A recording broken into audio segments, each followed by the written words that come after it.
Hi, I'm John Cullen. Welcome to another episode of Hypothetically Speaking. In this episode, we're going to take a closer look at U.S. Code Title 21, Chapter 9, Subchapter 5, Part E, Subsection 360, B 3, Authorization for Medical Products for Use in Emergencies. In previous episodes, we've reviewed the FDA guidance for emergency use authorization. And in this episode, we're going to look at the law. Right now, I'm at the Cornell Law School website at law.cornell.edu, and they publish the U.S. Code. And right now, we're at Title 21, Chapter 9, Subchapter 5. And this is the section that covers authorization for medical products for use in emergencies. In general, emergency uses,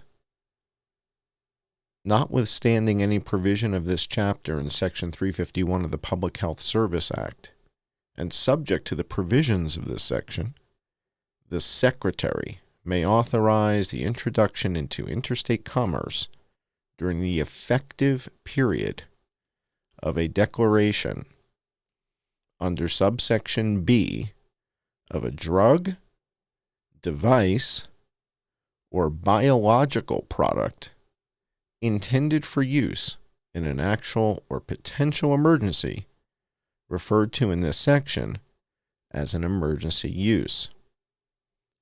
Now, there's a lot of other information here, but I want to go all the way through here. Declaration of emergency or threat justifying emergency authorized use.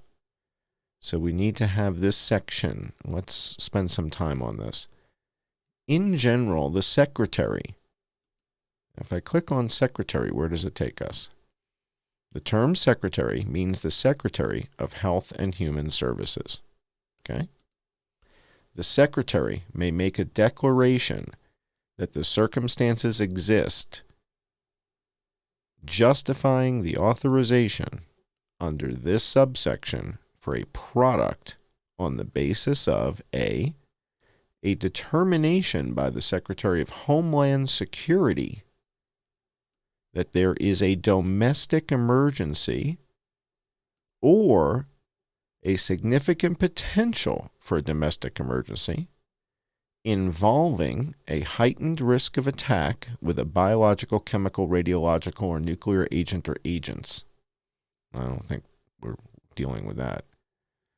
B, a determination by the Secretary of Defense that there is a military emergency or a significant potential for a military emergency involving a heightened risk to United States military forces, including personnel operating under the authority of Title 10 or Title 50 of attack with a biological, chemical, radiological, nuclear agent or agents, or an agent or agents that may cause or otherwise associated with an imminently life-threatening and specific risk to United States military forces.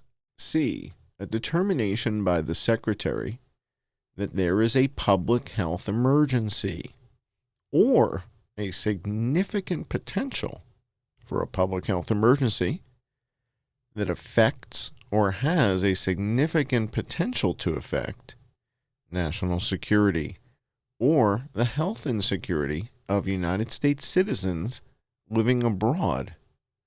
And that involves a biological, chemical, radiological, or nuclear agent or agents, or a disease or condition that may be attributable to such agents, or the identification of a material threat pursuant to Section 319F-2 of the Public Health Service Act, sufficient to affect national security or the health and security of United States citizens living abroad. The Public Health Service Act 42, U.S. Code 247D-6B. Termination of declaration. In general, a declaration under this subsection shall terminate upon the earlier of a determination by the Secretary of Health and Human Services in consultation as appropriate with the Secretary of Homeland Security or the Secretary of Defense that the circumstances described in paragraph 1 have ceased to exist, or a change in the approval status of the product such that the circumstances described in subsection A2 have ceased to exist. I'm going to continue down to criteria for issuance of authorization. The Secretary may issue an authorization under this section with respect to the emergency use of a product only if, after consultation with the Assistant Secretary for Preparedness and Response, the Director of the National Institutes of Health, and the Director of the Centers for Disease Control and Prevention, to the extent feasible and appropriate given the applicable circumstances described in subsection B1, the Secretary concludes that an agent referred to in a declaration under subsection B can cause a serious or life-threatening disease or condition. That, based on the totality of scientific evidence available to the Secretary, including data from adequate and well-controlled clinical trials if available, it is reasonable to believe that the product may be effective in diagnosing, treating, or preventing such disease or condition, or a serious or life-threatening disease or condition caused by a product authorized under this section, approved or cleared under this chapter, or licensed under Section 351 of the Public Health Service Act for diagnosing, treating, or preventing such a disease or condition caused by such an agent, and the known and potential benefits of the product when used to diagnose, prevent, or treat such disease or condition outweigh the known and potential risks of the product, taking into consideration the material threat posed by the agent or agents identified in a declaration under subsection B1D if applicable. 3, that there is no adequate, approved, and available alternative to the product for diagnosing, preventing, or treating such disease or condition. Now, this was a key element, and this was the discussion that Maria Bartiromo brought up when she had Dr. Pierre Corey on. So Brett Weinstein and his wife Heather Hanging first discussed this after we broke this aspect of the story. Heather explains it to Brett, and then Maria Bartiromo brings it up. Let me see if I can run that clip. Now, I just have to point out that had we had other treatments early on in the pandemic, that would have negated the opportunity to use emergency use authorization. Isn't that true? Dr. Corey? It is true. Yes, that is absolutely true. And that may be one of the reasons why these alternative early treatments were suppressed. So this brings us to some of the questions that I've prepared. So when we look at the law and we read what the law says, it begs a number of questions. So one question that I think that we need to ask is therapeutic suppression. So what Maria Bartiromo just said, if any oral therapeutic had been found to be effective, the EUA would not have been granted for a vaccine. Is that true? We're going to take a closer look at that in a minute. Now, we're talking here about any oral therapeutic, right? This could be aspirin. If aspirin had been found to be effective, if Xofluza had been found to be effective. So there's a number of therapeutics that you've heard about on YouTube and are prohibited. You're not even allowed to mention them anymore. I'm not even talking about those. I'm talking about anything. If there was any oral therapeutic that was available, let's go back to the law document here. It says that there's no adequate, approved, and available alternative to the product for diagnosing, preventing, or treating such disease or condition. We're going to drill into this further. And then we get to the duration of the authorization. Except as provided in paragraph 2, an authorization under this section shall be effective until the earlier of the termination of the declaration under subsection B or a revocation under subsection G. So let's go to subsection G and see what that says. Review and revocation of authorization. Review. The Secretary shall periodically review the circumstances and the appropriateness of an authorization under this section. As part of such review, the Secretary shall regularly review the progress made with respect to the approval, conditional approval under Section 360 CCC of this title, licensure or clearance of, an unapproved product for which an authorization was issued under this section, or B, an unapproved use of an approved product for which an authorization was issued under this section. It's not us, we're A. Revision and revocation. The Secretary may revise or revoke an authorization under the section if the circumstances described under subsection B1 no longer exist. Well, that's going to take us back to some of the questions that I've prepared for the show. So let me pull that up. So we're reading the law. This is the U.S. Code. And it says that if the circumstances that were described to turn on the emergency use authorization are no longer in existence. So that takes us to question number 2. And question number 2 is, oh, wait a second. Was the grant lawful in the first place? Meaning, we were just reading a moment ago about in order for there to be a grant, there can't be an effective alternative. Well, remdesivir was already approved. Remdesivir was approved in October of 2020. So if we had a treatment for the disease, should a vaccine have even been authorized? That's question number 1. So since remdesivir was readily available and fully approved by the FDA in October of 2020, should the EUA for the vaccines have been granted at all? If any other oral therapeutic was found to have prophylactic benefits, would the EUA have been granted? In other words, there was some talk, I think it was Brett Weinstein with Pierre Corey, were mentioning that one particular therapeutic had shown some promise being used prophylactically. So if in fact, any therapeutic, it could have been aspirin for that matter, had been, or Zithromax, something that we know about already. If anything had been found to be effective prophylactically, according to this law, it does not appear that there would have been an EUA granted for the vaccine. So let's continue. Let's go a little bit deeper here and see what else we can learn. So this is the FDA's approval of remdesivir for the treatment of COVID-19.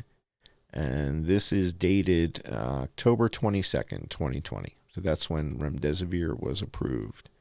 So it takes us to another question. This is simple question number 3.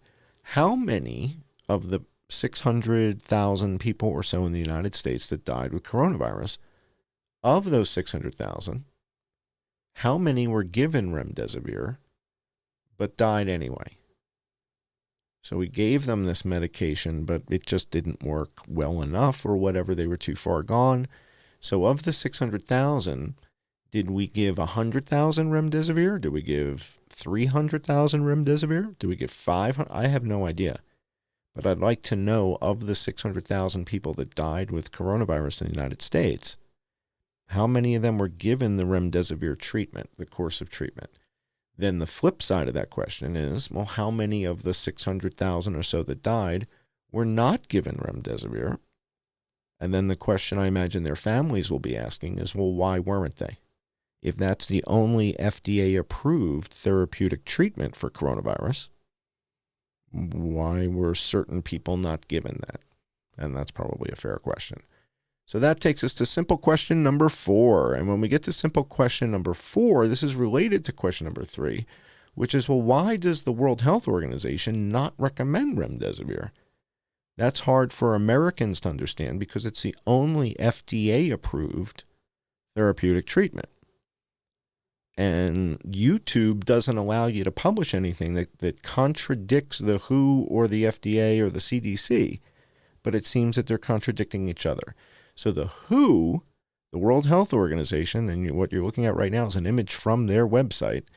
The WHO recommends against the use of remdesivir in COVID-19 patients, but it's the only FDA-approved treatment. So I don't understand why there's that disconnect, and I don't know that anybody in the news has really dug into this in a deep way. I've seen a couple articles talking about remdesivir's failure as an Ebola drug, but I don't really understand why nobody's reporting on the fact that the WHO recommends against it, and yet it's the only FDA-approved therapeutic. So I don't know why the WHO doesn't recommend it. Maybe Dr. Walensky knows, or maybe Dr. Fauci knows. We'll see.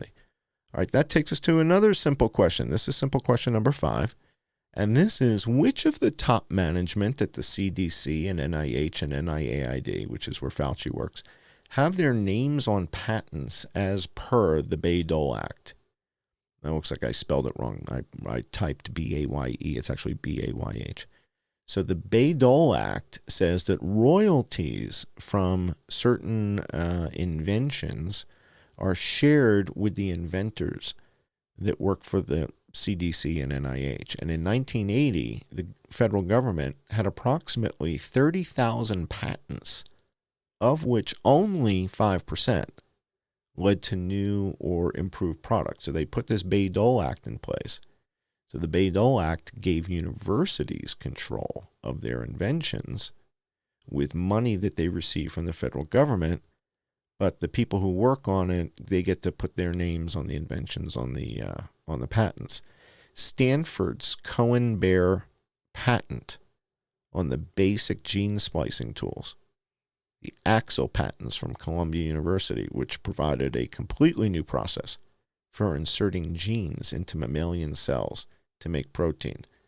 Bayh-Dole has also enabled laboratory advances to become a significant factor in U.S. and Canadian industrial growth. So which of the top management people, like Fauci, does he have his name on any patents? Does Ann Suchat have her name on any patents? What about other top management? What about Taubenberger? Do they have any of their names on patents as per Bayh-Dole? How much have they earned per year from these patents for the last 12 years? And is that something that we would need to file a FOIA request, or will we need to get a subpoena? So if I want to know maybe the top 10 or 20 people that work at CDC, NIH, NIAID, and how many patents their names appear on and how much money they've made from those patents, is that a fair request given that these are government employees? I don't know. But let's go to the next page and see what we can find. For the next set of questions, we're going to go back to the criteria for issuance of authorization in the law, in the U.S. Code. And the question now is, to what degree were the manufacturers of the vaccines aware of this aspect of the story? In other words, was Pfizer aware of this? Was Moderna aware of this? And did they address it in their meetings with the CDC and the FDA? That there's no adequate, approved, and available alternative to the product for diagnosing, preventing, or treating such disease or condition. So now here's a question. If the disease was treatable easily, meaning if we had discovered early on, hypothetically speaking, in the March or April timeframe in 2020, that existing antivirals, like let's say, hypothetically, let's just say Tamiflu. So if they had discovered that Tamiflu treats it and that within 24 hours the symptoms disappear and people get better, and that as long as you took the oseltamivir you would get better. Now, I'm not saying that's what happened, so I don't want YouTube to freak out. This is a hypothetical scenario. I'm trying to think through something. If that had been the case, would we have needed a vaccine? In other words, I understand we want to prevent people from getting sick, but if there's a highly effective treatment that effectively wipes it out within 24 to 48 hours and reduces mortality to close to zero, meaning people just stop dying from it. They get it, they take the medicine, and they get better. Now, if that was the case, would we still absolutely need a preventative measure, is my question. In other words, would you need a vaccine for something if it's easily treatable with something else?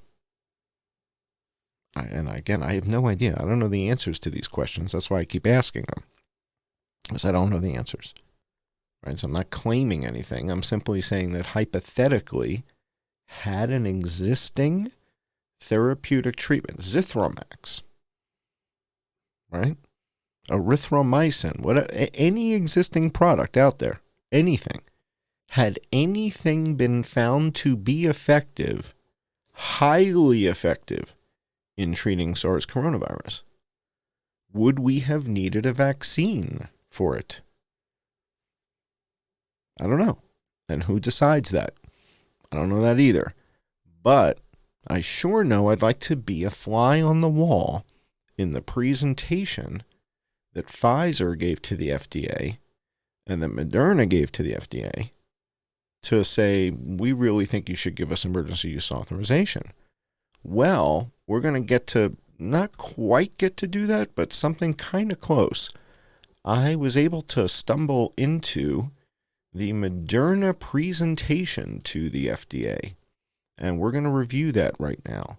This is the Vaccine and Related Biological Products Advisory Committee meeting presentation that took place December 17th, 2020. This is the FDA briefing document from Moderna. And it says that the sponsor is Moderna TX Inc. at the bottom of the cover page. So we're going to drill into this and take a closer look at what was Moderna telling the FDA in December of 2020. This was December 17th, 2020. U.S. requirements to support issuance of an EUA for a biological product. So they're addressing it head on. This is Moderna in their meeting with the FDA is saying, nope, we know all about this, so let's address it head on.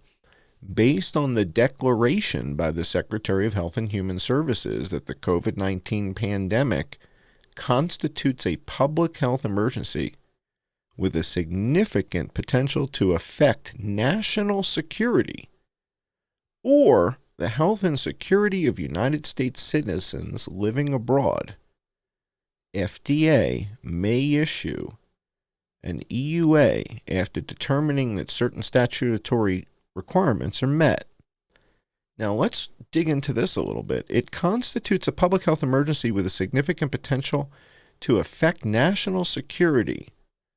Or, so let's hold off on the or part, because everything after the or seems somewhat nominal to me. It says, or the health and security of United States citizens living abroad. What the hell does that have to do with it? I mean, as a U.S. citizen living in Thailand for 8 years or whatever, that's what they're worried about is the health and well-being, the health and security of U.S. citizens living abroad. That's the problem with coronavirus? I don't think so. So then it has to be what's before the or statement, which is it constitutes a public health emergency with a significant potential to affect national security. How the hell's that? If everybody's dying is 75, 85, 95 years old, how's that going to affect national security?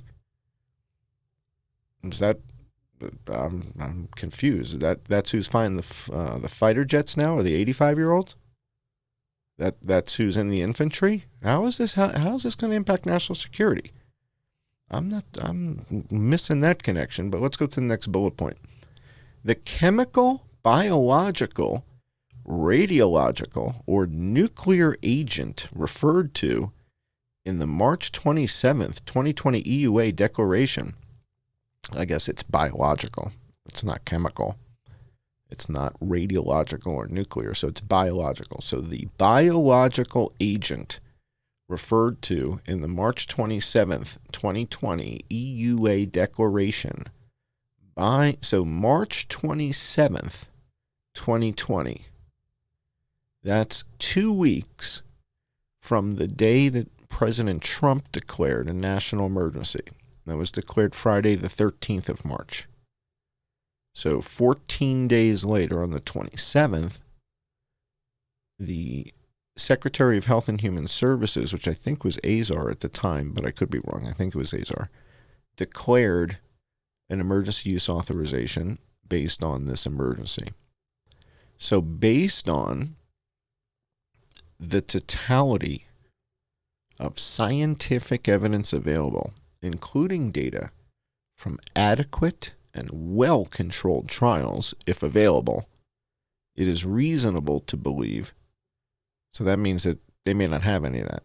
So let's read that sentence again. Based on the totality of scientific evidence available, including data from adequate and well-controlled trials, if available. Well, what if it's not available? So the data from adequate and well-controlled trials may not be available. It is reasonable to believe that the product may be effective to prevent, diagnose, or treat such serious or life-threatening disease or condition that can be caused by SARS-CoV-2, or to mitigate a serious or life-threatening disease or condition caused by an FDA-regulated product used to diagnose, treat, or prevent a disease or condition caused by SARS-CoV-2. The known and potential benefits of the product, when used to diagnose, prevent, or treat the identified serious or life-threatening disease or condition, outweigh the known and potential risks of the product. There is no adequate, approved, and available alternative to the product for diagnosing, preventing, or treating the disease or condition. So this is where they acknowledge the portion that we've been talking about since May 10th when I read the bedtime story. If these criteria are met under an EUA, FDA can allow unapproved medical products or unapproved uses of approved medical products to be used in an emergency to diagnose, treat, or prevent serious or life-threatening diseases or conditions caused by threat agents.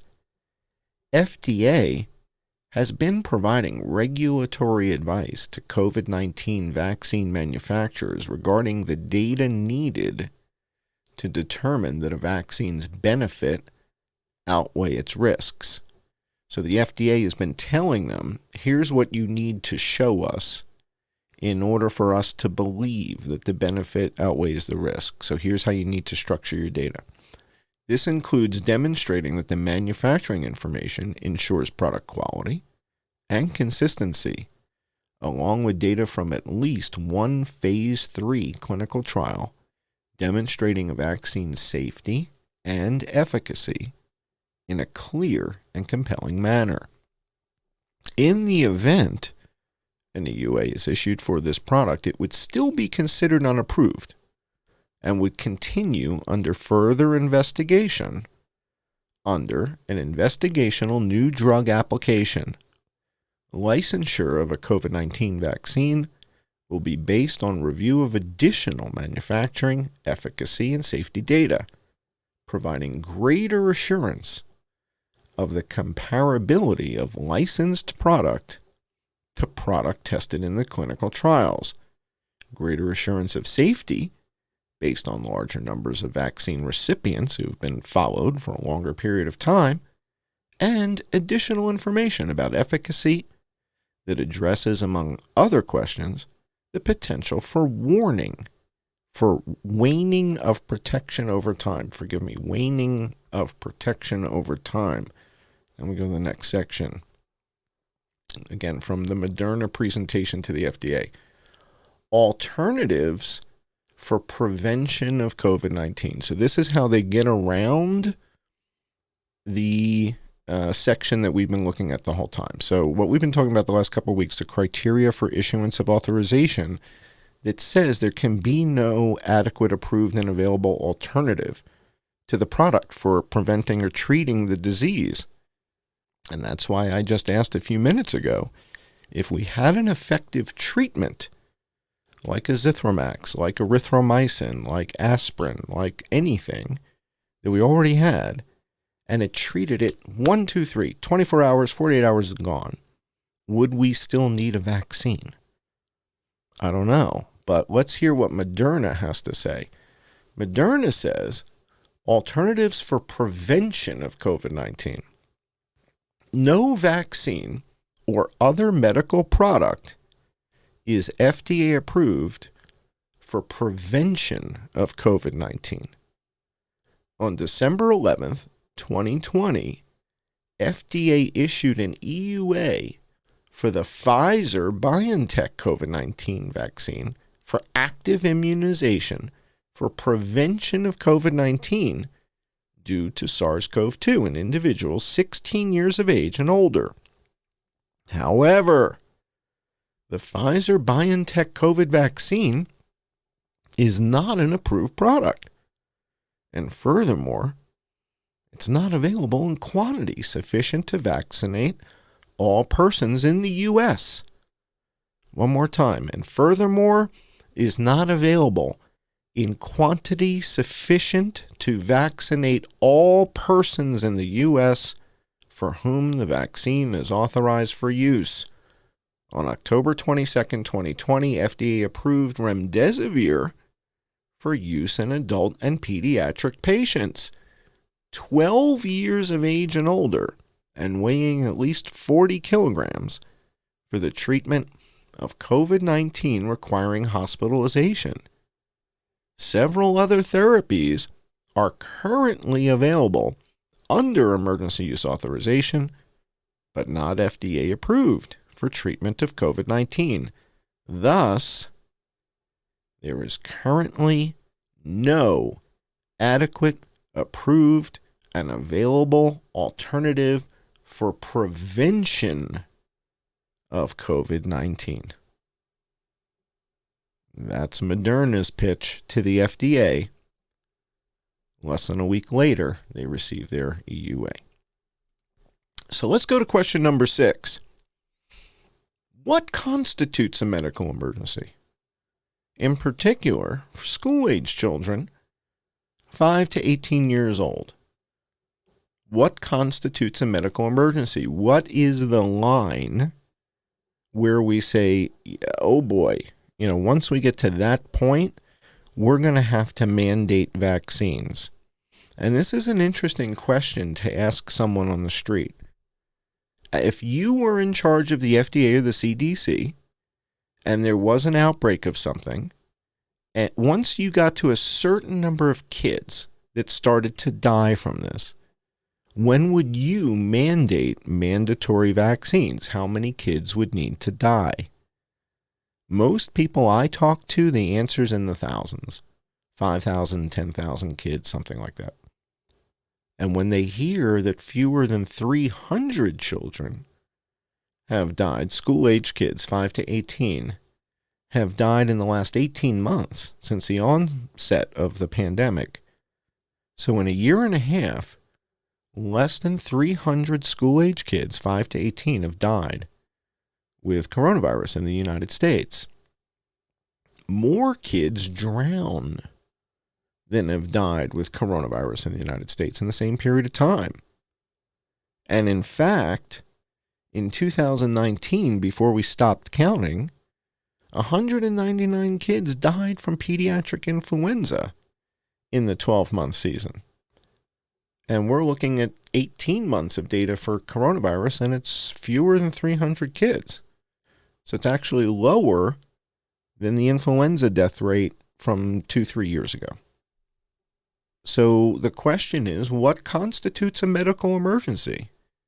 If more kids are drowning than dying from coronavirus, should the EUA apply to school-age children? That's just a question.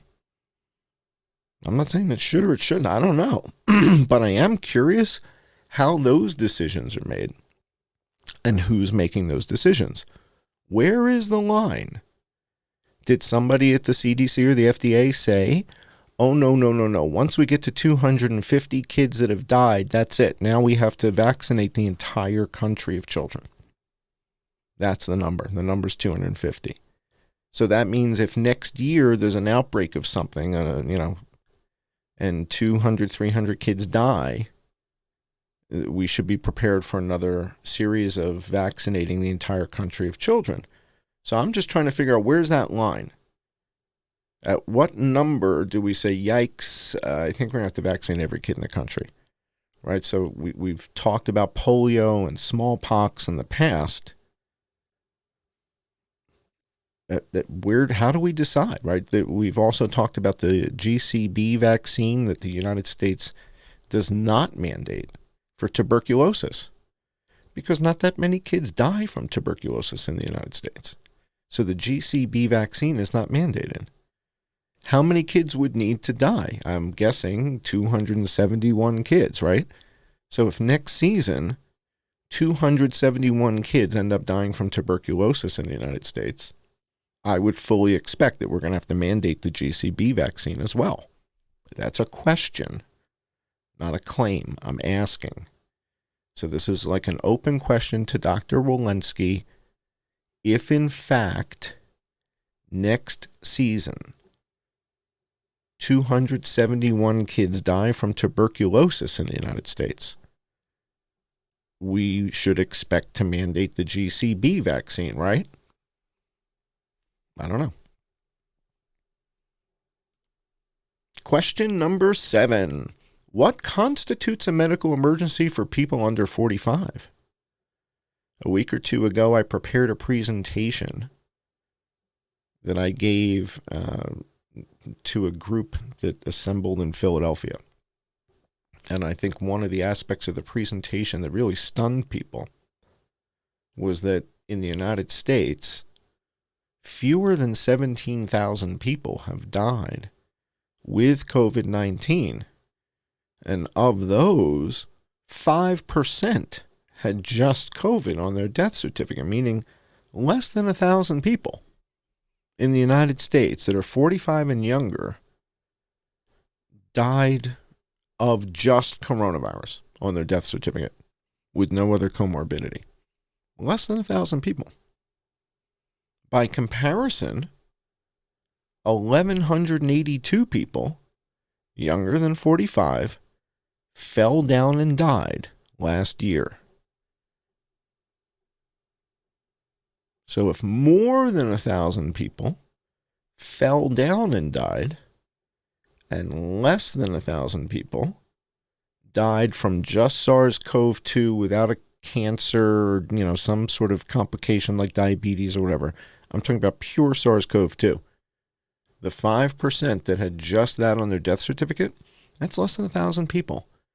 Everybody in the United States younger than 45, less than 1,000 people died from just SARS-CoV-2 on the death certificate.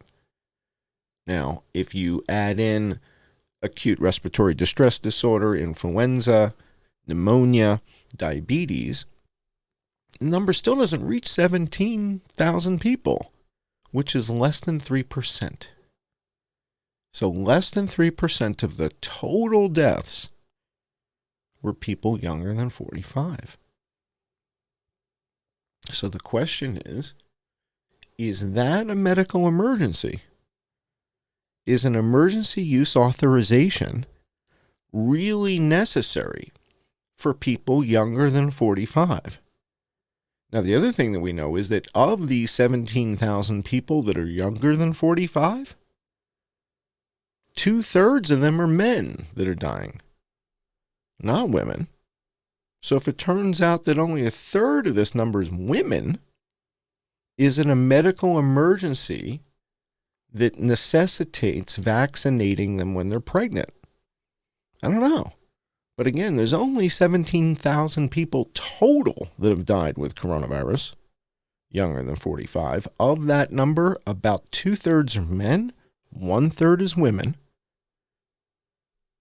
And of those numbers, only 5% had just coronavirus on the death certificate, compared to 1,182 people fell down and died in the past year. And that's not hyperbole, by the way. I mean, these are actual numbers. I go get the data. So when I say that number, I mean, that's a real number. So I add all this up where it says falls, and I look at all these other sources of death. So the question is, if coronavirus is killing fewer people than poisonings and drownings and what have you, then how does that constitute a medical emergency? Let's go to question number 8. What constitutes the end of a medical emergency? In other words, how will we know we've arrived if we don't know where we're going? What are the key metrics that we're looking for in order to remove and rescind the EUA? Well, let's go take a look at something. I'm just going to do this on the fly here with the browser. I'll take you guys over here. And we're going to go back to the law. And now in the browser, we're going to go to Worldometers. And I want to see what constitutes the end of the emergency. So let's take a look at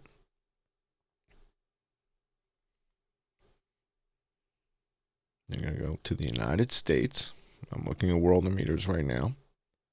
If we sort by total deaths, U.S. number 1 with a bullet, U.S. exceptionalism, 623,457 deaths according to Worldometer. CDC is showing less than 600,000 death certificates at the moment. So there's a little bit of a discrepancy here. But when I click on USA and we drill into this a little deeper, the reason I'm asking this is because I'm trying to figure out if this is the daily new cases. Are we still in a medical emergency if we're all the way out here to the right? So we're all the way out here on the right side. Does it appear that we're still in the midst of a medical emergency? Or does it appear that we are at the end of one?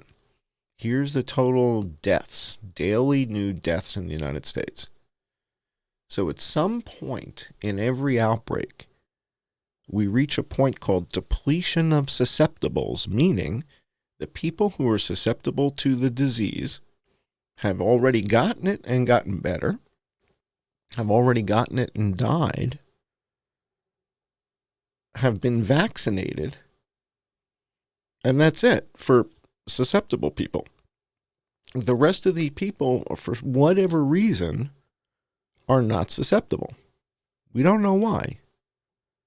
But that's it. You have people who are either susceptible to the virus and people who are not. Those who are susceptible are either going to get sick and die, get sick and recover, or get vaccinated before getting sick. There's only 3 options there. So have we achieved depletion of susceptibles? I don't know. We're going to have to check with Rosalind Ego.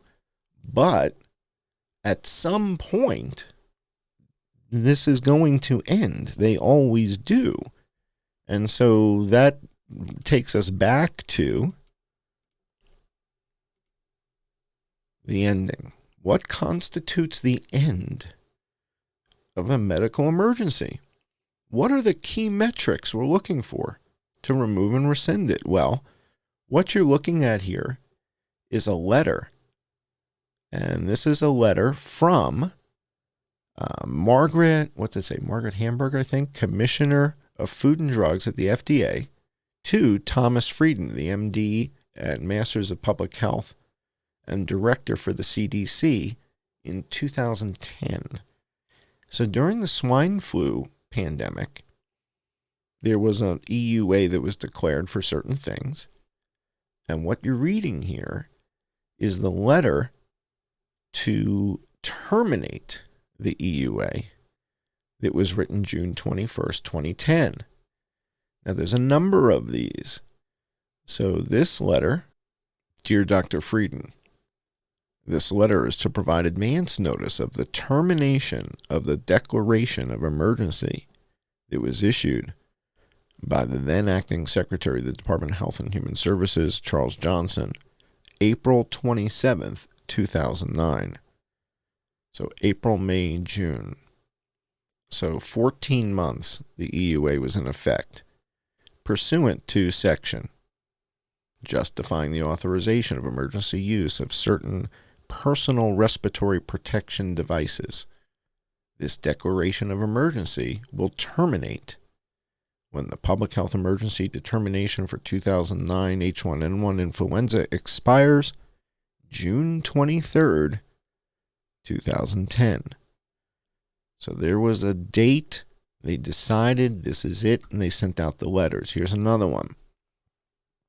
Dear Dr. Frieden, this letter responds to your request regarding the disposition of certain personal respiratory protection devices. And it goes into all kinds of detail about that, what they should do with it. This letter, disposition of Paramivir. This letter responds to your request regarding the disposition of Paramivir upon termination of the authorization of emergency use that was issued October 23rd, 2009.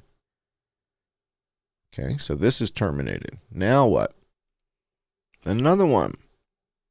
Advance notice of termination of the declaration of emergency that was issued by acting Secretary of the Department. So how are we going to know when we've arrived? Again, if we go back to what we've been looking at, have we achieved depletion of susceptibles? Are we not at the end? How far are we from the end? Hypothetically speaking. I'm John Cullen. Thanks for joining.